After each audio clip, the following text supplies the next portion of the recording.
Yo, what is up, guys? It's your boy Mike. You already know what is up and what is good. So let's talk Bucks Pacers game 1. Before going into this series, I was kind of going around and getting some insight as to how people were gauging this series going into it and what their predictions were. And as I was doing that and seeing what people were saying and listening to their words, I was just hearing the same thing. Like, oh, Giannis can carry the load until Dame gets back.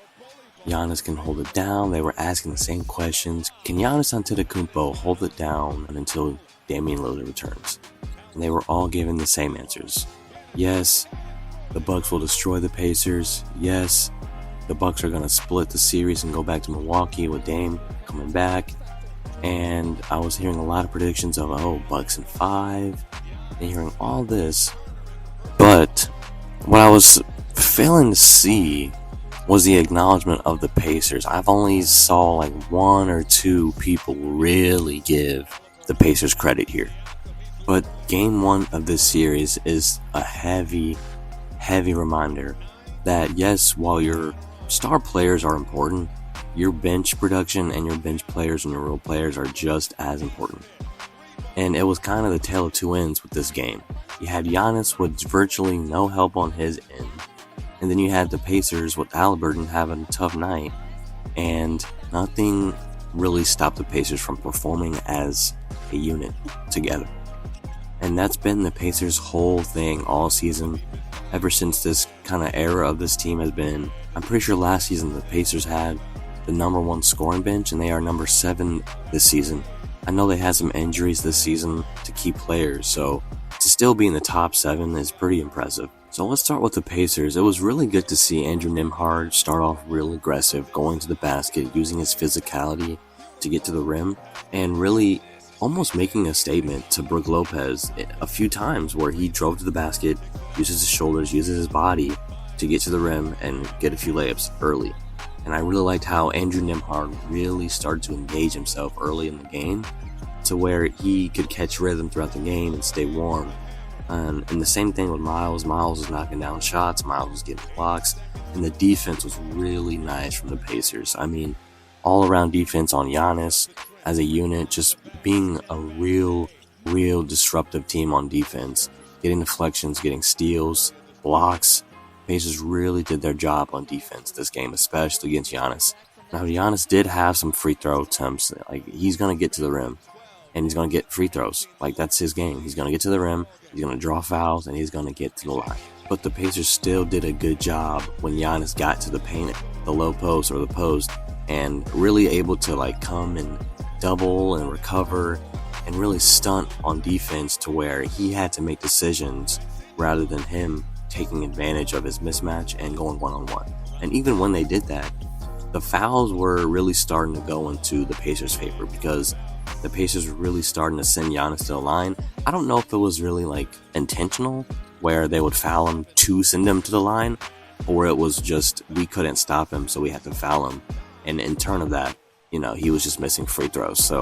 But yeah, Giannis was missing free throws, so it was really starting to work in the Pacers' favor, where even if he got past his defender or even if he took advantage of his mismatch and got to the line, his free throws just really weren't hitting early in the game, and that's really when the Pacers could take advantage of that and really extend their lead. But yeah, like I said, all-around defense from the Pacers was good. I really like how Rick utilizes Jarris in this series in this first game so far. He's just adding another body to throw at Giannis, and Jarris is really active on defense as well. Jarris is going to pick up the best player and stay in front of players that he's defending. So utilizing Jarris and his size and his defense in this series early is really good, and I really liked how the Pacers did that. Siakam, of course, did his thing. When Siakam gets going, he's tough to stop, and he really utilizes that low post. He was hitting threes and also getting stops. He had a couple pokes of the ball, and that gave the Pacers a couple of fast break opportunities. Obi was active on offense and defense, so it was really good to see the Pacers active on both ends of the floor. Halliburton, he's going to have his struggles. I totally expect him to come back, just like the Bucks. I expect the Bucks to come back better, not miss as much shots. I totally expect Kuzma to come back and have a good game, or a decent game at best, or at least I totally expect game 2 of the series to be almost similar, but a little closer for sure. I think game 2 of the series to be a little different, but also the same.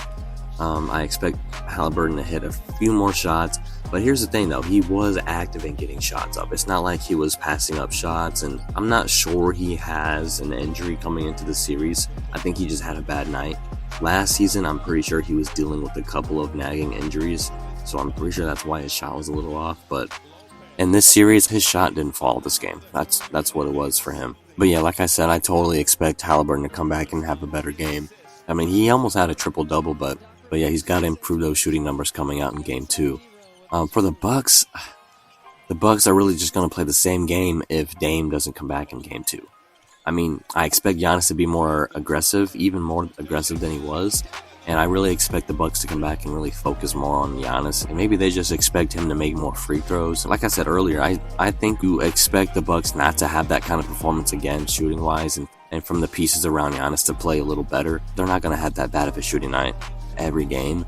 So yeah, like I said, I do expect this game to be a little tighter. The Pacers are just that good of a home team. Like, I was watching, I think it was the last game of the season versus the Cavs, where like none of the starters really played, but it was really good to see like the third and second string and the bench players like really get a good game under their belt going into the postseason. But I was watching the game and they brought up a stat for the Pacers, and it was their home record, and it was like 28-10 or something. I'm like, I didn't realize, because I just look at Bleacher Report to see like what the scores and stuff are in the standings. So, and I don't think they show the home and the road record for the teams on there. So when I saw that stat of how good the Pacers are at home, like I'm watching the games and it's like, wow, they're actually like, they win a lot of games at home.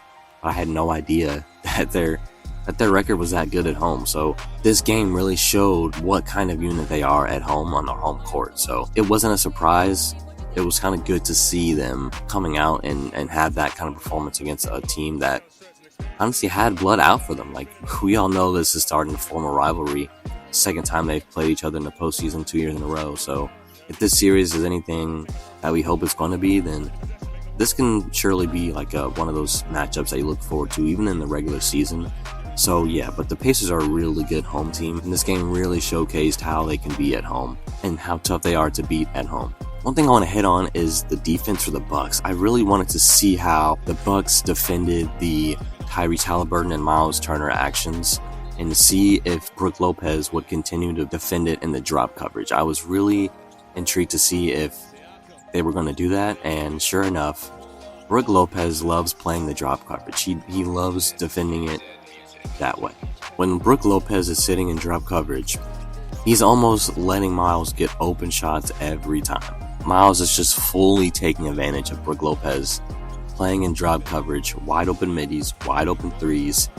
And it was interesting to see, I think it was like in the third quarter where Doc Rivers took out Brook Lopez. I'm pretty sure he had Brook Lopez out of the game for a good majority of the second half, and he put Bobby Portis on that action instead of Brook Lopez. I mean, he took Brook Lopez out of the game. So, but I think they put Bobby Portis on that Tyrese Halliburton action and Miles Turner action, and it was honestly giving Tyrese problems. You could see a handful of times where Halliburton was matched up against Portis, and he had trouble getting around him, doing his dribbles, trying to get a shot off, and he just had to dump the ball off and swing it. So yeah, that was a good adjustment for the Bucks, and having Bobby Portis in that action for the Pacers on the Tyrese Halliburton and Miles Turner action. It's all going to come down to, you know, how are they going to defend the Pacers in those kinds of actions? Because even when they were running the zone, even when the Bucks were running the zone, like,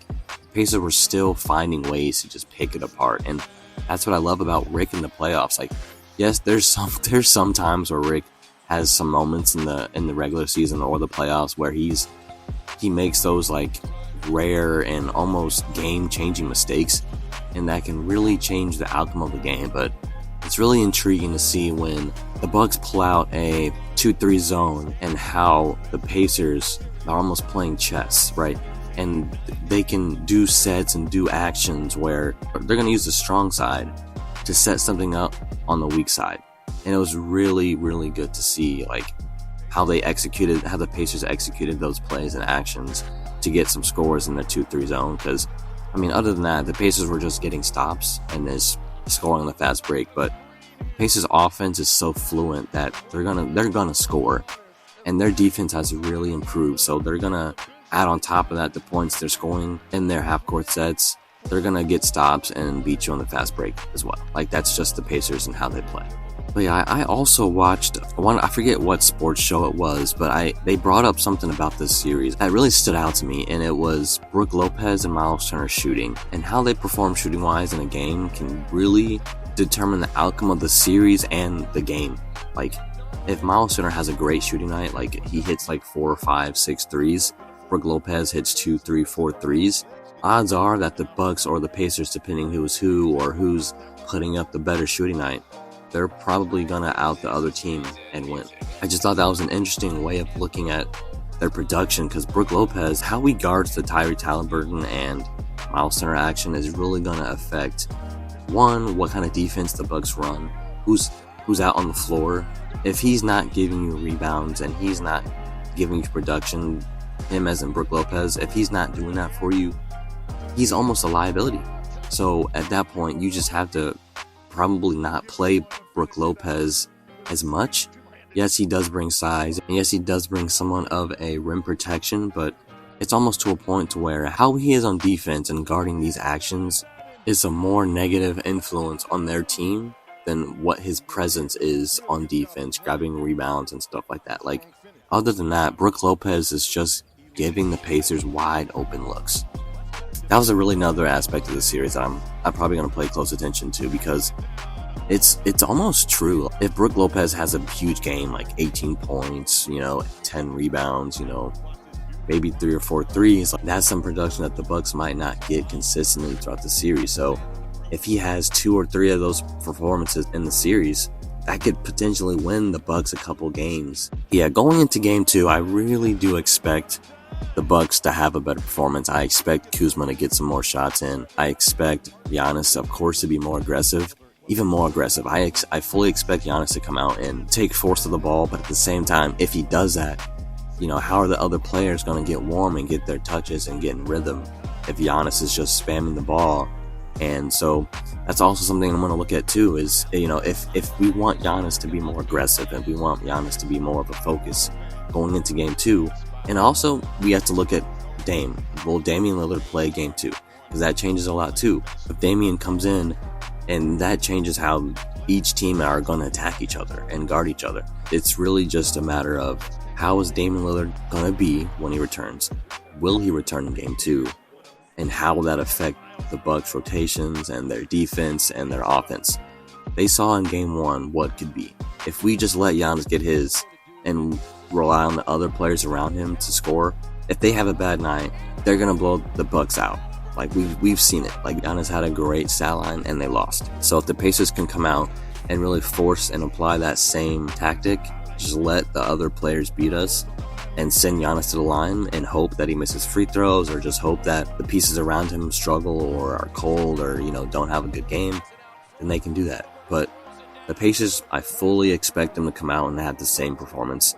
Will they be as hot? Maybe not, maybe so. But if you've watched the Pacers throughout the season, they have one of the highest field goal percentages in the league, because they take efficient shots, they get stops, they run out, and they get points in the fast break. They get dunks, they get easy shots, and the threes they take are good, wide open, and it's in the motion of their offense. Nothing is forced. The Pacers' offense is so fluent, quick, and fast-paced that all the shots they're taking are efficient. So that's why their field goal percentage is so high. So I really do expect the Pacers, especially at home, to come out and really have a similar performance. But other than that, guys, it's been your boy Mike. If you guys are new to the channel and like what you guys see, go ahead and drop a like, drop a sub, and join the family. Other than that, it's been your boy Mike, and you can let that beat.